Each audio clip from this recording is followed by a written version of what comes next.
जो अपने आप को जो है मिलिटेंट कहते हैं, जो अपने आप को कहते हैं कि हम इस्लाम के लिए लड़ते हैं, असल में मेरे ख्याल से उनको पता ही नहीं है कि इस्लाम है क्या। जो उन्होंने मौत का ठेका लिया हुआ, अगर उनकी आवाज़ उसके खिलाफ कोई आवाज़ उठाएगा तो उसके नसीब में जो होती है वो गोली होती है। जैसे ये जो अपने आप को कहते हैं ना हम जहाती है, ये जहाद नहीं है, इसको आतंकवाद कहता है, और आतंकवाद का मतलब होता है डर फैलाना।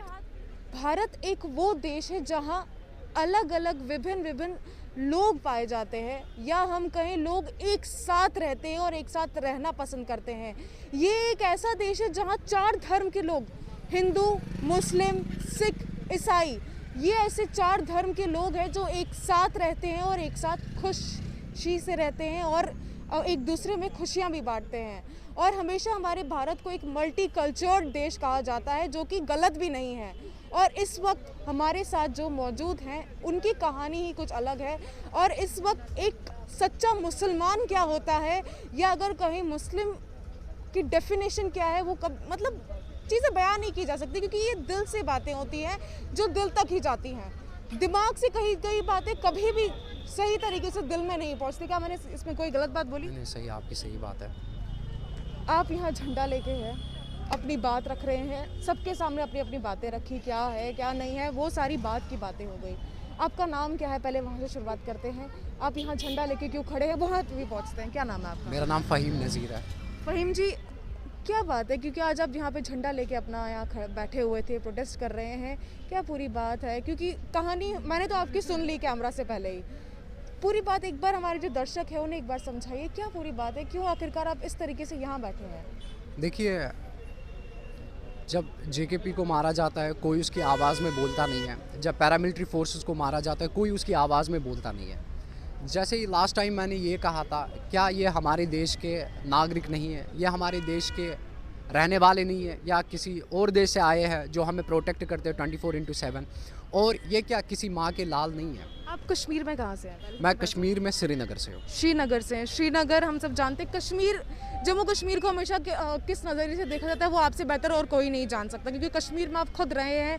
हम जम्मू के लोग हैं, हम कश्मीर से इतना ताल्लुक़ नहीं है, बट हमारा काम है खबरें पहुँचाना जो कि हर जगह से आती हैं।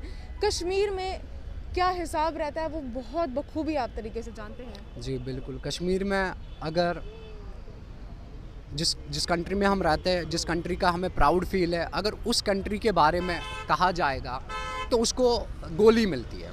ये कश्मीर का हाल है। अगर आप सच कहोगे कुरान असल में है क्या, कुरान जो मैसेज है वो अमन का है, कुरान जो मैसेज है वो पीस का है। कुरान कभी भी हमें ये नहीं सिखाता है कि खून फैलाओ। जो मौत के ठेकेदार है, जिन्होंने मौत का ठेका लिया हुआ है, जो अपने आप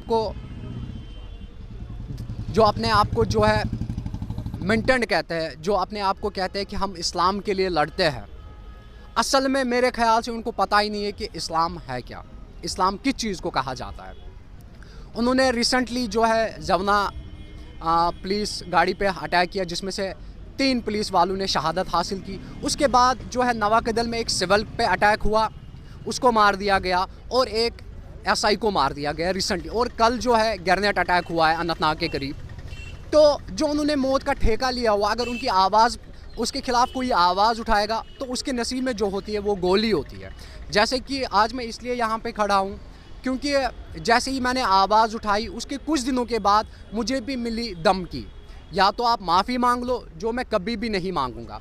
माफ़ी मैं कभी भी नहीं मांगूंगा, क्योंकि सबसे पहले इनका धर्म क्या है, ये जम्मू का डोगरा हो या कहीं पहाड़ी का गुज्जर हो या कहीं का भी रहने वाला हो जो जेकेपी या पैरामिलिट्री फोर्स में है, सबसे पहले वो किसी माँ का लाल है, उसके बाद वो देश का देशभक्त है। जो हम घरों में आराम से चैन की नींद सोते हैं, उसका रीज़न ये होता है कि हमें पता होती है कि जेकेपी और पैरामिलिट्री फोर्स वाला बाहर पहरा दे रहा है, तब जाके हम चैन की नींद सोते हैं। कश्मीर में शांति का माहौल हम सब जानते हैं, किस तरीके से हमारे जवान जो है कश्मीर में हर चप्पे चप्पे पे खड़े हैं, आतंकवादियों से सुरक्षा कर रहे हैं कश्मीर के लोगों की, कश्मीर की, जम्मू के लोगों की, ताकि आतंकी अपनी नापाक हरकत ना कर सके, आतंकियों की वजह से किसी की जान ना जाए, आतंकियों की वजह से किसी बेगुनाह का खून ना बहे।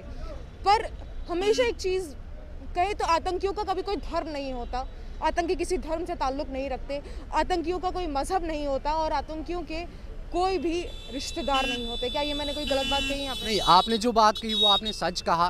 पहले ही मैंने कहा कि उन्होंने इस्लाम पढ़ा नहीं है। अगर हम इस्लाम की बात करेंगे, इस्लाम जो मैसेज है वो मैंने पहले ही कहा, पीस का है, अमन का है। वो खून, इस्लाम कभी भी खून चाहता नहीं, इस्लाम खाली प्यार मोहब्बत चाहता।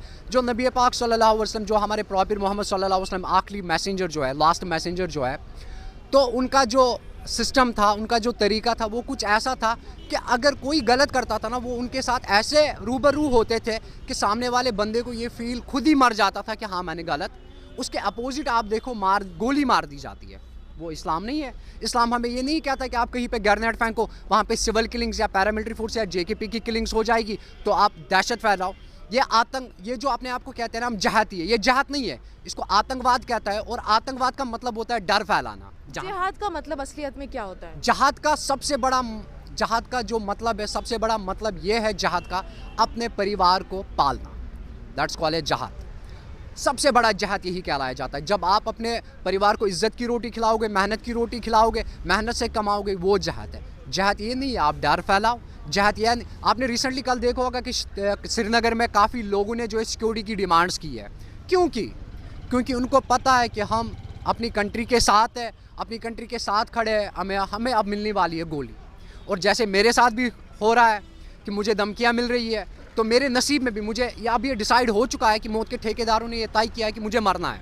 अब मुझे मरना है। ऐसा क्या हुआ कि आप ये बातें कह रहे हैं कि मौत के ठेकेदारों ने ये तय किया कि आपने मरना है? ऐसा हुआ क्या आपके साथ? देखिए, जैसे ही मैंने जब जवन में अटैक हुआ पुलिस गाड़ी पे, तो उसके पैरामिलिट्री और जेकेपी के फेवर में मैंने जो है यहाँ पे साइलेंट फुट मार्च किया। और इससे पहले भी जो मेरी प्रधानमंत्री, prime minister of India Shri Narendra Modi ji से मैं बाई फुट श्रीनगर से दिल्ली मिलने के लिए निकला, जहाँ से मैंने 200 किलोमीटर्स कवर किए थे बाई फुट। और उधमपुर के करीब मुझे जो है रोका गया, जाने नहीं दिया गया बाई सिक्योरिटी रीज़न। बहुत सारे रीज़न्स होते हैं। तो उसके बाद क्या हुआ कि उसके बाद जो मेरा काम है वो मैंने ये किया कि उनके फेवर में बोला। जब मैंने उनके फेवर में बोला गया तो मौत के ठेकेदार जो है वो डर गए। एक आवाज़ उठी, अब कहीं ना कहीं दूसरी आवाज़, एक आवाज़, शायद एक सोच जो है वो पूरी दुनिया को बदलती है। शायद उनको डर लगा कि अब जो है कश्मीर की सोच बदल रही है, तो इसको बेहतर है या तो इसको साइलेंट कराना है डरा के, वरना इसको मार के साइलेंट। क्योंकि उनके पास ऑप्शन नहीं है, वो सही नहीं है, वो गलत कर रहे हैं। अगर वो सही होते तो वो मेरे पास नहीं आते। I really thanks to God and उन लोगों का मैं शुक्रिया अदा करता हूँ जिन्होंने मुझे अप्रिशिएट किया कि हमने पहली कामयाबी हासिल की, क्योंकि वो थरथराने लगे। और उसके बाद मैं जेकेपी के पास गया मदद मांगने के लिए, तो उनका रवैया कुछ थोड़ा सा डिफरेंट था। तो खैर, मैं जेकेपी और पैरामिलिट्री के फोर्स के साथ हूँ, हमेशा साथ रहूँगा जब तक मेरी ज़िंदगी है। उनके खिलाफ़ कभी भी नहीं हूँ। मैं जो भी बड़े बड़े ऑफिसर्स है, चाहे दिलबाग सर है, चाहे आईजी कश्मीर है या आईजीपी कश्मीर है, उनसे एक ही रिक्वेस्ट कर रहा हूँ। मैं आपको ये नहीं कह रहा हूँ मुझे प्रोटेक्ट करो, लेकिन ऐसा भी मत आप कहो कि मेरी उम्मीदें जो है वो टूट जाएगी। जैसे कि नरवाल पुलिस स्टेशन में मुझे कहा गया, ऐसा भी आप मत कहो कि मैं उम्मीदों से टूट जाऊंगा। और कहीं ना कहीं मुझे ये लगता है कि शायद वहाँ से गोली मुझे नहीं मिलेगी, लेकिन यहाँ से मुझे ज़रूर कुछ ना कुछ हो जाएगा। तो उनसे यही रिक्वेस्ट रहेगी कि आप कश्मीर गए हैं हाल फिलहाल दिनों में? कि अभी देखिए, यहाँ पे धमकियाँ मिली है, जैसे मैं एंटर कश्मीर हो जाऊँगा इसका मतलब मुझे गोली वहाँ पे मिलेगी। क्योंकि यहाँ पे तो ये डर रहे कोई भी एक्टिविटी करने से, लेकिन वहाँ पे इनका किसी का खौफ नहीं है। वहाँ पे कहीं पे भी आ सकते हैं, कैसे भी आ सकते हैं। सवाल है आपसे, आपने कहा कश्मीर में किसी का खौफ नहीं है, कश्मीर में डर नहीं है, कारण क्या है? क्योंकि इतने साल हो चुके हैं आतंकवाद को, इतने साल हो चुके हैं कि कश्मीर हर बार जो है आतंकवाद की वजह से दहल जाता है, लोगों को दिक्कतों का सामना करना पड़ता है, कश्मीर में लोग अमन और चैन से नहीं रह पाते हैं। गलती किसकी आती है इसमें? देखिए, गलती जो है ना, सबसे पहले जो आतंकवादी जो अपने आप को कहता है मैं जहाद करने के लिए निकला हूँ, जब वो जहाद करने के लिए निकलता है उसके बाद उसकी फैमिली जो है रिग्रेट क्यों करती है कि आप वापस आ जाओ, आप सिलेंडर कर लो, वो है। अगर वो जहाद करने के लिए निकला है तो रिग्रेट क्यों करना? अगर मैं घर से निकला हूँ, मुझे पता है मेरा अंजाम क्या है, तो मेरी फैमिली रिग्रेट क्यों करे? या मैं अभी रिग्रेट क्यों करूँगा? मुझे फ़ख्र है अपने आप पे, मैं हाँ कुछ मैसेज ही दे के जा रहा हूँ, कुछ करके ही जा रहा हूँ। अगर उनको लगता है हम कुछ करके जा रहे हैं, उनकी फैमिली रिग्रेट करते हैं। दूसरी बात, डर इस चीज़ के लिए नहीं है क्योंकि वो डर के हमला करते हैं, वो छुप के हमला करते हैं, वो सामने आके हमला नहीं करते हैं। अगर कुरान देखेंगे ना, कुरान में बाज़ाब्ता तौर पे है अगर दुश्मन भी होगा उसको जगा के हमला करना है। वो डर के हमला करते हैं, वो छुप के हमला करते हैं, वो कौन सा जहाद करते हैं? वो कोई भी जहद नहीं कर रहे, वो डर फहरा रहे हैं, वो अमन व चैन को ख़राब कर रहे हैं, वो सिविल को जो है इस बात पे मजबूर कर रहे हैं कि मैं इस बात पे सोचने के लिए मजबूर कर रहे हैं मैं सेफ़ नहीं हूँ, मैं कश्मीर में सेफ़ नहीं हूँ। कहीं और जगह पे वो रहने के लिए मजबूर हो जाते हैं। क्यों? क्योंकि वो कश्मीर में जो इन्होंने ठेका लिया है मौत का, कभी भी किसी को भी गोली मारना, इनको कौन ये राइट्स देता है? कुरान तो राइट्स नहीं देता, खुदा ने राइट्स दिए है। क्या इंडिया ने राइट्स दिए? जो हमारा कंट्री है हिंदुस्तान, इंडिया ने राइट्स दिए। कॉन्स्टिट्यूशन ऑफ इंडिया उनको राइट्स देता है, डॉक्टर अंबेडकर का लॉ उनको राइट्स देता है जो उन्होंने लिखा है। कोई इनको राइट्स नहीं दे रहा है, वो खुद कर रहा है, वो आतंकवाद फैल रहा है, कह रहे वो ये सोच के आतंकवाद फैला रहे हैं ताकि कश्मीर के लोग और जो हिंदुस्तान की फ़ौज है और हिंदुस्तान की गवर्नमेंट वो दब के रहे, लेकिन वो दब के नहीं रह रही है। हम लड़ रहे हैं, वो हमारे एक को मारते हैं, हम 10 को मारते हैं, हम बदला लेते हैं और आगे वो कहीं से भी आ जाए, आज नहीं तो कल हम उनको खाली कर देंगे कश्मीर से। और कश्मीर वो दिन दूर नहीं है, जैसे मेरी सोच बदल रही है वैसे धीरे धीरे कश्मीर की भी सोच इंशाल्लाह ताला बदलेगी। वो दिन दूर नहीं है जिस दिन ये खुद सामने आके अब ये कहेंगे बस अब हमें छोड़ दो। मैं आपसे एक आखिरी सवाल करूंगी, जो आपको जनता देख रही है या जो कश्मीर तक आपकी आवाज़ जा रही है, कश्मीर के लोग आपको देख रहे हैं, उनको एक ही बात में क्या आप कहना चाहेंगे? क्योंकि कश्मीर के लोगों की आंखें किस तरीके से खुलनी चाहिए, आतंकवाद के खिलाफ किस तरीके से खड़ा रहना चाहिए, क्योंकि जो पत्थरबाजियां होती है उस पर किस तरीके से, क्योंकि वो तो वहाँ के सामने हो जाते हैं, आप उनको क्या कहना चाहेंगे कि किस तरीके से ये चीज़ बंद करें और देश के साथ खड़े रहे, क्योंकि देश उनके खिलाफ नहीं है? देखिए, जो आपने कहा वर्ग लाना, इस पे जब सोशल मीडिया पे ऐसे वीडियोस आते हैं जिनमें जो है एडिटिंग करके वो चीज़ें दिखाती है कि फोर्सेस ने किया क्या, जब वो चीज़ें सोशल मीडिया पे आ जाती है, जब वो एक कश्मीर का यूथ देखता है, तो जाहिर सी बात है जब एडिटिंग करके वीडियोस को पेश किया जाता है तब जाहिर सी बात है उसका खून उबलेगा ही उबलेगा। तो सबसे पहले जो गवर्नमेंट को है वो वीडियोस बैन करने चाहिए ताकि किसी को पता ना चले। और सेकंड जो है, कश्मीर की आंखें खुली हुई है बट डर की वजह से वो बोल नहीं पा रहे। आज मैं सामने आ रहा हूँ, अभी कश्मीरियों को पता चला कि इसके पीछे भी मौत, इसके सर पे भी मौत मंडरा रही है, तो आगे कौन सामने आएगा? क्योंकि उनको भी पता होगा कि हमें मरना है, जैसे कि इस फ़हीम नज़ीर के साथ होने वाला है वैसे फिर हमारे साथ भी होगा।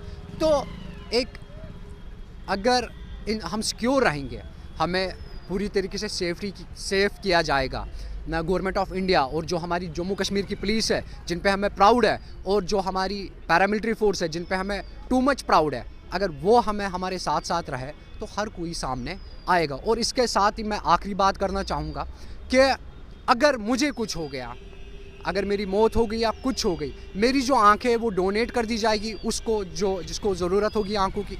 और मेरी मौत के बाद अगर कोई भी मेरा जिस्म का पार्ट किसी के काम आता है वो उसको डोनेट कर दिया जाएगा। Thank you. ये बहुत बढ़िया आपने बात कही है कि खुद को किसी के लिए कुर्बान कर देना किसी के लिए आसान नहीं है, और देश के लिए कुर्बान करना ये सबसे बड़ी फ़ख्र की बात है जो आप इस वक्त कर रहे हैं। कश्मीर के लोगों की आवाज़ बन के सामने आ रहे हैं और सबसे बड़ी बात आतंकवाद के खिलाफ खड़े हो रहे हैं। आतंकवाद के खिलाफ खड़ा होना कोई आसान बात नहीं है, और कश्मीर के लोगों से हमारी यही रिक्वेस्ट है जम्मू एक्सप्रेस के माध्यम से, आतंकवाद के खिलाफ खड़े रहिए पर देश के खिलाफ नहीं। आतंकवाद के खिलाफ आवाज़ उठाइए, गलत के खिलाफ आवाज़ उठाइए पर देश के खिलाफ नहीं। फिलहाल इसी की अपडेट के साथ मुझे अनिशिता काचरू को आप इजाज़त दीजिए। देखते रहिए जम्मू एक्सप्रेस। नमस्कार।